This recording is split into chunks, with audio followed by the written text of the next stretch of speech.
Como todos sabéis, la inteligencia son datos y los datos hay que guardarlos. Y ahora mismo estamos en un momento también un poco paradigmático. Se nos está quedando pequeño la Tierra para guardar los datos. Y personas. Sí, hasta ahora hemos hablado de la nube en una forma metafórica, ¿no? Pero se empieza ya a hablar de la nube como para guardar datos, de la nube en un sentido más literal. Es decir, guardar estos datos fuera de la Tierra. ¿Por qué? Primero porque ahora mismo el cuello de botella, como ya hablamos en el episodio anterior, es la generación de energía. Los cuellos de botella para los grandes centros de datos es que no hay energía suficiente para todo esto. Entonces, nuestros gurús, nuestra gente que va avanzando, mirando más allá, de las cosas que se están proponiendo es hacerlo en el espacio, ¿no? Concretamente, hay varios hilos de pensamiento, ¿no? Que algunos ya se están materializando. Algunos son hacer centros de datos, de almacenamiento, en la luna, ¿no? Como baúl, como cofres para almacenar toda esa información, para que en un caso de cualquier catástrofe, esa información, esa historia nuestra, todo nuestro conocimiento no se pierda. Un backup, ¿no? Un backup de toda la vida, hoy por ¿no? hoy, no sé, ya algunos peinamos canas, ¿no? Y hoy por hoy, en su momento, nos parecería imposible, ¿no? Hacer un backup de ese conocimiento que hay ahora mismo en Internet, en la nube disponible. Ahora mismo sí sería posible, ¿no? Sí entendemos que sí sería posible almacenar esos petas y petas de datos. Y hay otro movimiento que es el de hacerlo mediante satélites geoestacionarios en la Tierra, ¿no? Elon Musk. Eso te iba a decir, a Elon Musk le gusta esto. A Elon Musk le encanta. De hecho, Elon Musk ha juntado su empresa aeroespacial, SpaceX, con su empresa de IA. Esto, para que nos hagamos una idea, está valorado en 1,75 billones de dólares esta fusión. Para lanzar ¿No? sí, Nada. él va a lanzar centros de datos orbitales, ¿no? De hecho, él ha pedido a la FCC, al organismo de control de la energía en Estados Unidos, quiere lanzar 1 millón, ojo, 1 millón de satélites artificiales solo para centros de datos, para alimentar esos centros de datos y almacenar esos centros de datos. Pero a ver, un momento. O sea, lanzar Sí. 1 millón de satélites, entiendo que como los que ya tiene, o sea, pueden ser de otro tipo, tal, porque estamos hablando de geoestacionarios y los de Starlink creo que no lo son. Algunos Creo, se digo creo porque no sé mucho. Yo sé que se mueven porque nosotros los hemos visto. Por ejemplo, o sea, yo he visto los lanzamientos cuando fueron hace un par de años que lanzaban muchos, entonces me acuerdo que los vimos, Sí. que iban así como... Y me puse a leer y decía que no eran geoestacionarios, que tenían que corregirse la órbita, bla, bla, bla. Pero bueno, lo que estamos hablando es que quiere lanzar 1 millón. O sea, yo vi hace poco una imagen que era como una animación de todos los satélites que había alrededor de la Tierra, ¿no? Y de cuánto cubrían. Y como creo que en los últimos 20 años había sido, pero en plan multiplicado, no sé si por 20, por 40, una movida así, que era un auténtico locurón. Y ahora estás hablando de que quiere lanzar 1 millón, que yo no sé cuántos hay en órbita, pero a lo mejor hay menos de 1 millón. No, iba a decir que justo en relación con esto que decís, es que da auténtico, o sea, a mí me ocasiona auténtico pavor, porque no sé si habéis visto la película de Gravity, ¿no? El síndrome de Kessler. Sí. Claro, o sea, cuando se habla de esto, lanzar 1 millón de satélites más para que estén dando vueltas, ¿no?, en la órbita terrestre, a mí me da un miedo de que eso te culmine, con que empiece a acumularse ahí basura espacial, colisione uno con otro y a partir de ahí se genere una situación en la que ya no seamos ni capaces de salir, Sí, a ver, al tengamos espacio, en cuenta ¿no? de quién estamos hablando también, ¿eh? Estamos hablando de Elon Musk, que le gusta más una acción publicitaria que otra cosa. Él ha pedido permiso para lanzar 1 millón de satélites. Otra cosa es que lo lance. Su idea es esos satélites poder alimentar a los centros de datos que va a lanzar en órbita. Estos satélites no pensemos que son satélites a escala gigantesca, son estilo los LazySat, ¿no?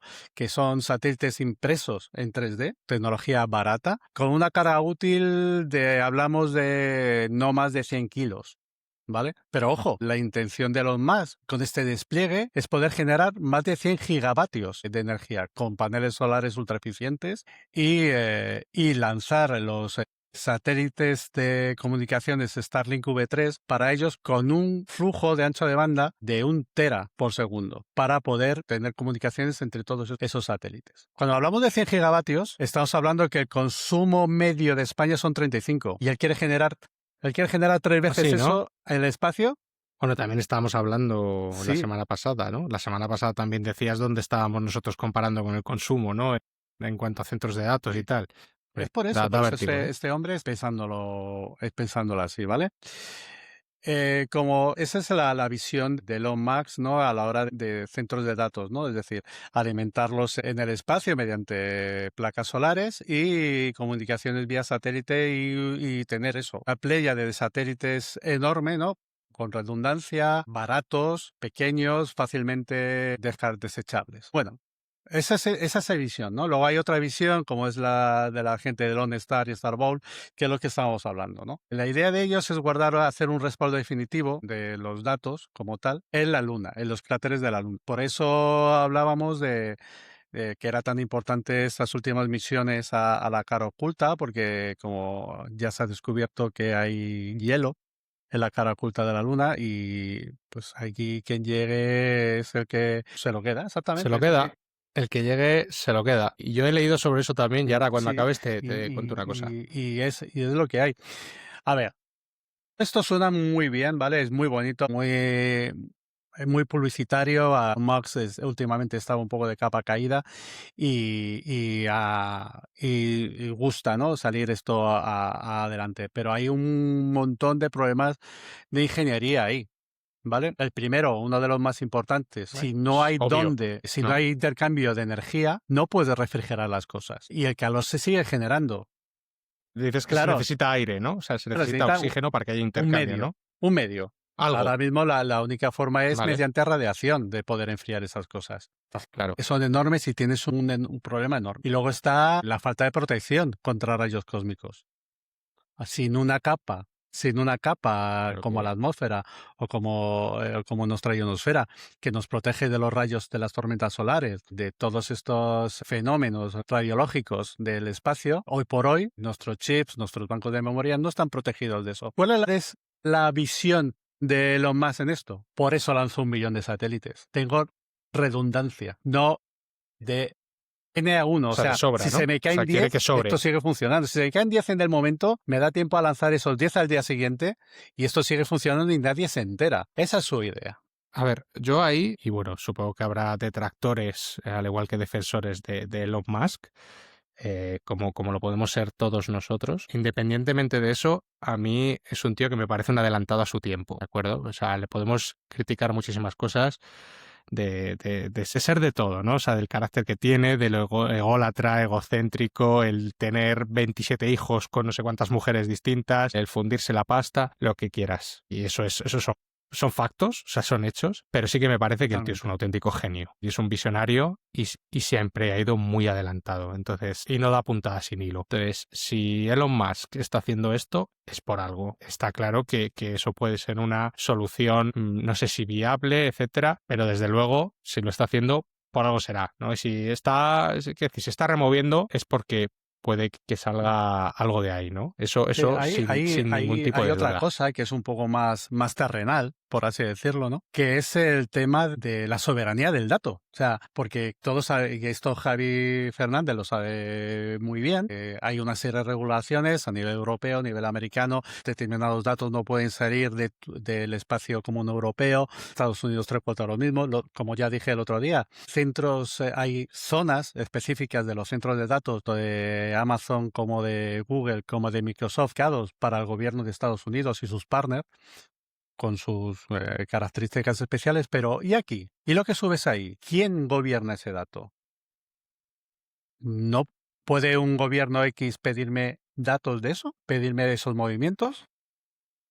Sí, eso va a plantear incógnitas muy interesantes y no solo sobre la soberanía de los datos, sino también sobre la propia soberanía de los cuerpos celestes. O sea, eso quizá es algo para trabajar, ¿no? Y comentar en otro episodio de podcast porque es muy interesante, pero yo cuando estudié en la carrera de Derecho Internacional Público, probablemente, no recuerdo en qué asignatura, dedicamos un día, no más, evidentemente, a estudiar estas cuestiones, y ahí está el Tratado del Espacio Exterior de 1967, de acuerdo con el cual los cuerpos celestes, entre otros la Luna, no son de nadie, son patrimonio de la humanidad. Pero eso está cambiando. Esa concepción, bueno, el tratado sigue en vigor y fue suscrito por muchos países, pero esa concepción está cambiando precisamente con los acuerdos Artemis de hace relativamente poco, de 2020, que persiguen que, sin cambiar, digamos, ese régimen jurídico, sí que se permita una explotación de recursos por parte de quien llega, ¿no? Justo lo que decía antes Javi de, ahí va, llego yo, aquí está el hielo, pues me lo quedo para mí.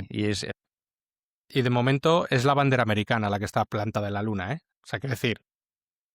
Y los que tienen una rama militar No, específica la es la NASA. Fuerza Aeroespacial. No, la La Fuerza Espacial. Bueno, sí, es verdad. Bueno, mira, es que yo estoy viendo ahora, me he empezado a ver una serie que se llama Para toda la humanidad, buenísima, de Apple TV, y es muy curiosa, no sé si la habéis visto, si sabéis de qué va. Bueno, pues básicamente es que han llegado antes los rusos a la Luna. Llegan los rusos antes. Y bueno, no os voy a hacer spoiler ni nada, pero hay un momento en que dice Nixon, me importa muy poquito todo. La NASA es militar. Estos astronautas son pilotos militares. Entonces, hacéis lo que queráis, pero me elimináis la amenaza rusa en el espacio. Y entonces es un poco así. He visto poco todavía, ¿no? Pero bueno, es como que se supone que los rusos han llegado antes. Los cosmonautas han llegado antes a la Luna. Entonces, Neil Armstrong no es el primer hombre en la Luna, es un ruso. Y entonces, bueno, se desarrolla todo eso. Está muy bien. Entonces, por eso, y ahí sí que me enteré de que es una rama militar, ¿vale? O sea, como que la NASA quiere que la absorba el Pentágono directamente y decir, no, aquí nos vamos a dar con todo. Y lo que os decía del hielo, perdona Iván, ¿vale? Yo estuve leyendo el otro día y claro, justo precisamente con lo de Artemis, ¿no? Que acabas de comentar, Javi. Aquí el hielo, el primero que llegue, se lo queda. Y hay una cosa muy importante con el hielo, ¿de acuerdo? Porque parece una chorrada el que haya hielo en la Luna, pero no es tan chorrada. claro, la gente que está escuchando esto pensará, y en la gasolinera, en mi barrio también hay hielo. ¿Y qué pues pasa, mira, no? justo lo que acabas de decir. Lo que quieren es que la Luna sea la gasolinera. La gasolinera para poder luego ir a Marte. Nos cuesta muchísimo el poner en órbita 1 kilo de lo que sea. Por eso van esas pedazos de naves con esos grandes tanques de combustible y vuelve un transbordadorcito en el que van así apretados que cae en el agua, porque todo lo demás, prácticamente mucho es combustible, etcétera, o se desecha. Poner cuesta mucho. ¿Con qué se alimentan esos tanques? ¿Esos tanques de qué están hechos, no? Bueno, pues básicamente gran parte de hidrógeno, que es el agua, hidrógeno y oxígeno. Entonces, si tú ya tienes agua allí y te llevas un equipo con el que seas capaz de extraer el hidrógeno, ya tienes la gasolinera montada. Entonces puedes reabastecer a todos tus cohetes para irte a Marte, volver, mover cosas, etcétera. Es decir, tienes montada ya una gasolinera, ¿de acuerdo? Entonces, claro, poca broma, porque estamos diciendo de que ese hielo es de todos. No, ese hielo es del que llega. Precisamente lo que has comentado de que sube un montón de material y luego baja lo justo para llevar a los 4 señores que han subido, hablando de los residuos que estamos generando. Porque claro, hemos estado hablando de los satélites que hay, de los satélites que quieren poner en órbita, pero el otro día estuve escuchando a un científico de la NASA hablando de que con los radares se tienen localizados 50.000 objetos de 10 centímetros. De 10 centímetros. Pero que los objetos de menos de 1 centímetro, de menos de esos 10 centímetros hasta 1 centímetro, que pueden ser muchos más, y que esos no están, es decir, no tienen un seguimiento. Claro. Pero claro, echar un pequeño objeto a una velocidad orbital, ¿no? Se pueden convertir en un proyectil que choca contra un satélite, ¿no? Que está muy bien que este señor pueda coger y que, pierdo 10 satélites y al día siguiente los vuelvo a poner en órbita. Pero todos los residuos de esos 10 satélites que se quedan en ahora el mismo no está espacio regulado. son más basura espacial que va a seguir en órbita Y además, y que en algún Hombre, momento caerá. la parte buena, entre comillas, es que se quema la gran parte, ¿no? O sea, se desintegra al volver a hacer una pero reentrada. ya Pero el claro, problema ya no es que caiga. Sí, el problema es lo que decíamos de que genere el efecto Kessler ese, ¿no? Y y que se conviertan en, o sea, que ese pequeño proyectil que impacta en un satélite lo que haga es reventar el satélite y ya no solo hay un pequeño proyectil a velocidad orbital, sino muchos proyectiles a velocidad orbital que van impactando con otros satélites hasta convertir eso, pues eso, en toneladas de basuras proyectadas a miles de kilómetros por hora dando vuelta a la La Tierra. Es plataforma terrible. LazySat, de las que os hablaba, es una plataforma de multipropósito de satélites para poner cosas en órbita muy baja, por debajo de los 500 kilómetros, que eso es una órbita muy baja para el resto de los satélites. Realmente se quemaría prácticamente. Pero claro, es una órbita muy baja, diferentes velocidades. O sea, pues eso puede llegar a ser, a la hora de salir al exterior o llegar a la Luna, un infierno. O sea, de eso me viene a la cabeza el juego de la rana, ¿no? Cruzando la carretera, ¿no? Igual, ¿no? Puede llegar a ser esto. Sí. Entonces es complicado. Y la soberanía del dato. Hace muchos años, ¿no? Antes incluso del despliegue de Internet y demás, ¿no? Se hablaba de la colocación de estaciones de radio o incluso algún iluminado se independizó en plataformas petrolíferas abandonadas, ¿no? Y se generó un estado soberano emitiendo pasaportes y demás.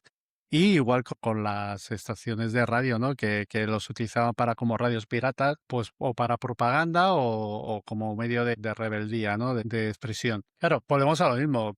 Volvemos a este futuro distópico que hemos visto también muchas veces al final, esto va a ser gobernado no por los estados, sino por las corporaciones. Porque tú vas a la Luna como trabajador, ¿qué leyes gobiernan en la Luna? Punto uno. Ya no solo del dato, sino tú mismo. Si vas con una misión estatal, perfecto. Vas con el Estado y te riges con esas misiones. Pero tú vas a trabajar para una empresa. Al final, ¿qué rige? ¿Conmigo los trabajadores? Lunares. Claro, no hay otra. Claro, Es esa este, es para no Javi, hay convenio. Esa es para No hay Javi. estatuto. Pues No hay gente estatuto lo de los redacta, trabajadores de momento redacta lo que nos implementa la Luna. forramos, tío.